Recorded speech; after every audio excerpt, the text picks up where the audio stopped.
Audio Jungle.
Horas Amanginang dan saudara-saudara yang dikasihi Tuhan Yesus Kristus, kita bertemu kembali dalam renungan harian HKBP Delta Mas di hari ini pada hari Paskah yang kedua. Salam sejahtera buat saudara-saudara semua dimanapun berada, damai dan sukacita oleh Roh Kudus melimpah senantiasa dalam hati dan kehidupan kita. Sebelum kita mendengarkan renungan firman Tuhan pada hari ini, marilah kita bersatu dalam doa. Ya Bapa kami yang bertata di kerajaan sorga, yang kami kenal melalui nama anak-Mu, Tuhan Yesus Kristus, yang selalu mengasihi kami, Tuhan yang kudus dan mulia. Terima kasih dan kami bersyukur untuk berkat dan penyertaan-Mu di sepanjang hidup kami. Pada hari ini kami akan kembali memulai dan melanjutkan seluruh aktivitas dan pekerjaan yang kami rencanakan. Kami bisa memasuki hari ini, itu semua karena kasih anugerah-Mu. Kami percaya dalam segala hal, Tuhan punya rencana yang baik dalam kehidupan kami. Dan saat ini pun, kami mau mendengarkan firman-Mu. Kiranya urapi kami Tuhan untuk kami dapat mengerti dan taat pada setiap kehendak-Mu. Di dalam nama anak-Mu Tuhan Yesus Kristus, kami telah berdoa dan mengucap syukur. Amin. Renungan harian HKBP pada hari ini hari Senin, tanggal 21 April 2025, diambil dari Matius 28 ayat 9 sampai dengan ayat 10. Marilah kita mendengar bacaan nats renungan kita pada hari ini yang akan dibacakan oleh anak remaja Huria kita, Bunga Boru Panjaitan dari Wik Delta Mas. Nats harian tanggal 21 April 2025 tertulis dalam kitab Matius 29 ayat 10 yang berbunyi, Disi maro Jesus mendapatto nasida, ni nama, damema dihamu, dungi di pajonok nasidama, diaolma patna huhut manakup tujolona. Jadi didok Jesus matu nasida, unang hamu mabiar, lauma hamu mandokon naka agiku tu Galilea, disima ida o nasida aku. Dalam bahasa Indonesia dikatakan, tiba-tiba Yesus berjumpa dengan mereka dan berkata, "Salam bagimu." Mereka mendekatinya dan memeluk kakinya serta menyembahnya. Maka kata Yesus kepada mereka, "Jangan takut, pergi dan katakanlah kepada saudara-saudaraku supaya mereka pergi ke Galilea, dan di sanalah mereka akan melihat aku." Terima kasih atas bacaannya di hari ini buat Bunga Boru Panjaitan. Jemaat HKBP Delta Mas yang dikasihi Tuhan, Percaya bahwa Yesus dibangkitkan setelah kematiannya adalah keyakinan dasar Kristiani. Rasul Paulus menegaskan, "Tetapi andaikan Kristus tidak dibangkitkan, maka sia-sialah pemberitaan kami, dan sia-sialah juga kepercayaan kamu." Terdapat dalam 1 Korintus 15 ayat 4. Kalau Kristus tidak bangkit, ia hanyalah pahlawan yang sudah gugur. Sehebat-hebatnya pemikiran yang ditinggalkan seorang pahlawan, ia tidak bisa memimpin kita lagi. Padahal kita butuh itu. Tetapi kenyataannya adalah Kristus bangkit dan hidup. Ia hidup hingga saat ini. Ia memerintah kita dengan roh dan firman-Nya, sehingga melalui peristiwa Paskah kita menerima kepastian pengampunan dosa, kepastian iman, dan kepastian hidup. Kata Paulus, "Syukur kepada Allah yang memberikan kepada kita kemenangan oleh Kristus Tuhan kita." Paulus ingin kita mengenal Yesus Kristus, bukan sekedar pengetahuan intelektual, tetapi pengenalan pribadi yang mendalam. Pengenalan ini melibatkan hubungan yang terus bertumbuh dan mendalam dengan Kristus.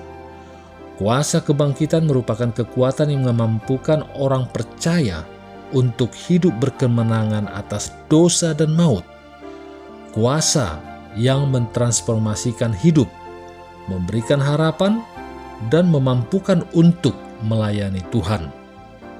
Paulus menyadari bahwa mengikut Kristus berarti juga mengambil bagian dalam penderitaannya. Penderitaan karena kesetiaan kepada Kristus di tengah dunia yang menentangnya.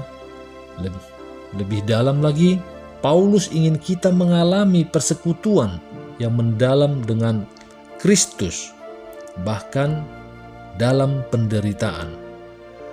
Kematian yang dimaksud adalah kematian terhadap diri sendiri dari keinginan duniawi, melepaskan segala sesuatu yang menghalangi, dan penyerahan total kepada kehendak Allah. Ini adalah proses upaya kita untuk semakin serupa dengan Kristus. Inti dan jiwa peristiwa Paskah adalah kasih karunia Allah yang menyelamatkan. Allah mengeluarkan orang Israel dari Mesir bukan karena mereka itu layak, tetapi karena Tuhan mengasihi mereka dan setia kepada perjanjiannya. Demikian pula keselamatan yang kita terima dari Kristus sampai kepada kita melalui kasih karunia Allah yang menakjubkan. Anak domba Paskah itu adalah sebuah korban, Keluaran 12 ayat 27, yang berfungsi sebagai pengganti anak sulung. Korban ini menunjuk kepada kematian Yesus Kristus sebagai ganti kematian orang percaya. Paulus secara tegas menyebutkan Kristus anak domba Paskah kita yang dikorbankan demi kita. Pemercikan darah pada tiang pintu dan ambang atasnya dilaksanakan dengan iman yang taat. Tanggapan iman ini mendatangkan penebusan melalui darah. Keselamatan melalui darah Kristus diperoleh hanya melalui ketaatan yang disebabkan oleh iman. Bangsa Israel diingatkan untuk merayakan setiap tahun sebagai tanda syukur atas pembebasan mereka, serta mengingatkan bangsa Israel akan penderitaan mereka di Mesir dan penyertaan Allah senantiasa bagi mereka saat meninggalkan tanah perbudakan. Dari hal ini perlu kita ingatkan bagaimana dan sejauh dan selama ini Jemaat HKBP Delta Mas memaknai perayaan Paskah di setiap tahunnya. Apakah cukup hanya sekedar perayaan saja? Karena seharusnya Paskah mampu mendorong kita merespon kasih Allah dengan benar-benar hidup merdeka dan tidak terbelenggu dalam dosa. Sebagaimana bangsa Israel yang telah dibawa keluar dari penderitaan dan ketakutannya, demikianlah kita menghidupi pembebasan sebagai proses yang membawa kita meninggalkan ketakutan dan hidup dalam pengharapan. Dari nats bacaan yang baru kita dengar tadi pada Matius 28 ayat 9-10, Yesus sendiri menegaskan kebangkitannya dengan menampakkan diri kepada para perempuan. Tindakan para perempuan memeluk kaki Yesus menunjukkan penyembahan dan pengakuan mereka akan keilahiannya. Yesus mengulangi pesan malaikat untuk pergi ke Galilea, menegaskan pentingnya pertemuan itu.